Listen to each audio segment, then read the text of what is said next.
দীর্ঘ ৭ বছর পর দেখা হলো বিএনপি চেয়ারপারসন বেগম খালেদা জিয়া ও তাঁর ছেলে বিএনপির ভারপ্রাপ্ত চেয়ারম্যান তারেক রহমানের।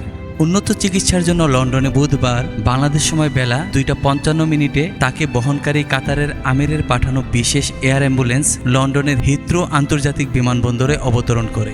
হিথ্রো বিমানবন্দর কর্তৃপক্ষ খালেদা জিয়াকে ভিআইপি প্রোটোকল দেন।